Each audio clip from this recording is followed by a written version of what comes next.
Hello, welcome back to the channel. So another one of my Storyteller's Guide to Mind's Eye Theatre, running games, share my experiences.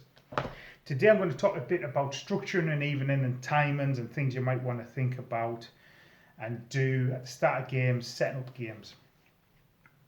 So my perspective, in case you haven't seen the other videos, it's a UK perspective and timings. Okay, so obviously different parts of the world, sun up, sun down happens at different times and stuff, so bear that in mind when I'm talking about it. Generally, where I am in Scotland, in the middle of winter, it'll be dark by about 4 o'clock, whereas in the height of summer, it'll start getting dark about 10 o'clock at night. So that's quite a difference to think about.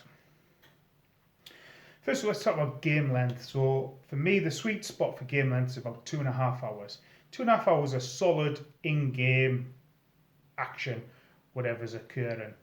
I think a little shorter than that, and you're probably not giving your players what they're wanting or enough of something.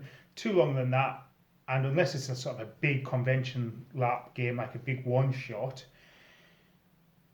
your players might sort of start wandering. Keep your attention, keep your focus. So 2.5 hours is a nice amount of time to get focused. And with that, I want my games to start at 7:30 and finish about 10 o'clock at night. Now, most of our venues are based around pubs. I talked about venues before. There's loads of different venues you could hire. One of the easiest ones with the best transport connections, etc., could be a pub function room. So pubs in the UK are going to close at 11 o'clock. So why 10 o'clock or why not 11 o'clock? Well, it gives you extra time if needed. So if you plan your game to finish about 10:30 or 11:15, so you can be out when the pub closes, and you've got something that runs on, like a big scene or something complicated that needs resolved, you've got no leeway there. If the venue has to be closed, the venue has to be closed. That's it. So it gives you a bit of time for that leeway. It actually gives you time to sit and chill afterwards as a storyteller with the players. Now, and also for the players to socialise with each other as well. Now, this is important. The game is always a collaboration between the players and the storyteller to create a world and create cool stuff, and we should have as much trust and interaction as possible. So just having that time allows your players to interact and mix and do the out of character stuff that they want to do, so it doesn't impinge into the game time as well. Keeping the game focused. And also closing at 10, finishing at 10, gives players a chance to get transport home if needed. So certainly one of the things stopping me playing at the moment in Glasgow, apart from that my Wednesdays are really busy with a lot of other things, is their game tends to finish 10:30, 11 o'clock at night. My last train home is 10:30, which means I would have to be finishing and wrapping up at 10:10. They're starting at 8 o'clock. So I'm only really getting about 2 hours worth of stuff, and I'm kind of missing the stuff towards the end of the game. What you tend to find is towards the end of the game, kind of plot lines and stuff that starts happening a lot quicker.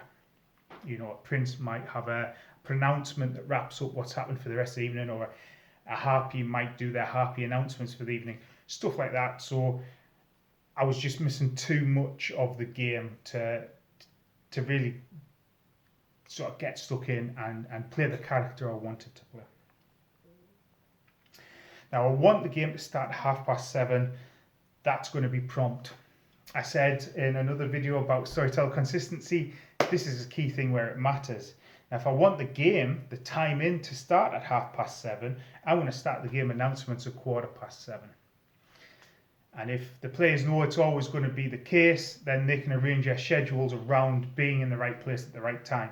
If you are like, I'll start somewhere between 7:30 and 8 o'clock, see how the mood goes, or maybe some people's running late, we'll get started at 8:10. Why would I want to be at your game early if I know you're constantly going to be putting it back? It's another thing why consistency is really important. So game announcements, 15 minutes worth of game announcements, that's a fair old whack of time. So what I'm going to cover is I'm going to cover out of game news, venues, dates, admin, requests for props, whatever is going to occur out of game, I'm going to want to talk about that. I'm going to talk to my players about if I want to generate ideas, requests for help. Your player base is a massive, massive resource. You're not running your game on your own. Like I said before, it should be a collaborative thing. So actually asking your players for help, maybe with expertise, admin, if you need somebody to help with admin, sourcing venues, sourcing props, whatever it is, talk to your players and use that public face-to-face as a way to do it. There's one thing, communicating to your players via all sorts of social media, and some people will respond to social media, but actually doing it face-to-face, where you're focused on the message rather than kind of getting the social media information in on top of everything else you're dealing with. I just think it's a lot more powerful to kind of engage people and get people involved. Recap the out of game rules, out of character, the main rules, the safety rules. No touching, no stunts, no drinking, that sort of stuff. That should be recapped and reinforced every game, and any rules that you and your troop of players have decided upon as well. Reinforce it. It's key messaging. Keep everybody on the safe and narrow. Keep everybody safe, and your game solid. Bit of education. If you need to talk about some rules or rules interpretations or where things should be played, or maybe discipline isn't getting played right in the game, maybe you want to talk to players about what they potentially could do with influencers and stuff, do it then as well. Don't make it a long, laborious lesson. Like say 15 minutes. 15 minutes is both a long time and a short time. How you use it matters. But yeah, it's a great time. Like you said, engaging people face to face is a lot more impactful than the written medium. The other thing you use it for is a bit of scene setting. So when we were playing in the 90s, Buffy was all the rage, Buffy the Vampire Slayer, and you would often have a scene at the start of every episode which kind of give a load of hints and stuff of what's happening in the wider city that the characters didn't necessarily know, but set the scene for the rest of the episode. So have a think about maybe doing something like that. A wee scene going off, or something that just pings and sets a game up. So the time before 7:15, I want to get to a venue about 6 o'clock. So I'm in venue for a good hour and 15 minutes. It means if I'm running late for whatever reason, traffic's bad or whatever, I am at the venue as a storyteller, like I say, a good hour before I have to start doing timing. And I've got my assistants there as well. So my players then would start going to the downtime assistant storyteller to chat about downtime. If I need to talk to some players, gives me a chance to talk to players. New players can come in and spend a bit of time with people, and feeding campaign as well. So all that's getting done before 7:15. 7:15 the announcement. 7:30 timing happens. Timing's really important. I've seen some really good timings. I've seen some really poor timings. I've seen a mediocre timing. Probably the worst timing is like everybody's just stood in the room and suddenly starts to say, right, time in, and you're just kind of having to go from where you stood, whatever. What I want to do for timings, of course, this is dependent on the setup for the game. This can be altered. Remember, I talked about different player plans. Maybe he's getting to host evenings and they might do things slightly differently. But my sort of normal Elysium meeting, Prince's Court, would have everybody file out of the in-game area, except the hosts. And what we then would have is each character coming to the door, whichever that looked like. If you've only got one room, coming to the bit you've identified as door. Often I might put a line of chairs. If I've only got one room and I want an out-character area and in-character area, put a line of chairs with maybe a gap for the door. Go to the door, and one of the hosts, or even an NPC or a narrator, whatever they decided, will announce the character into the room with their standing titles, anything else that character wants announced with them. And with that as well, you get the whole status thing of, well, if you're high status, should you appear first? Should you appear last? Who goes in first? What do you want announced? So players can start interacting with each other coming in. Now, one of the really powerful things I saw in the Sabbat game was all the different packs when they arrived to the Esbat, which is the name of the Sabbat meeting, had like a signature music coming in. So it was a bit like the WWF when a wrestler appears and they're playing their music and they can come in and do all their kind of power moves and kind of playing off to the audience and stuff, which was really neat as well. So yeah, so think about how you want to start the game, what impact it's going to have, and how that will set a tone. And actually, you know what? It gives you a good 10-15 minutes, depending on the players, how many players you've got, a good 10-15 minutes of like in-character pageantry that everybody has a shot at, which is vital. Include everybody, get everybody involved. So that's now the game's running. So I'm not going to go into detail about how to use narrators and all that stuff, how your plot lines impact the game. However, my top tips in this point will be let your player actions rule the roost. I've talked a lot about player agency and that's what players want, so make sure that's happening. Keep as much happening front and centre that everybody else can kind of see and be part of. The more stuff which is ferreted away, the less pageantry that's happening in your main room, the less players are like, so what if I'm here or not? Your city plots should be happening. So things will be happening in your city for your players to react to, but it shouldn't always just happen to the game. So for example, I'd use a lot of, let's say there was a bit of a riot occurring down the docks. I would have characters with the relevant influence get phone calls about it, rather than sort of rioters kind of happening near the prince's court. Your NPCs, the NPCs you use, shouldn't just be about the big folks. Okay? A whole series of videos talking about big power characters sucking up all the plot and stuff. And often storytellers encourage that by having their big NPCs or just their regular NPCs interacting with those people first. Don't just make it about them. Your NPCs, try and get NPCs to interact with everybody. Encourage stories, plotline sharing, information. The more you spread it out amongst all your players, the more all your players become valuable.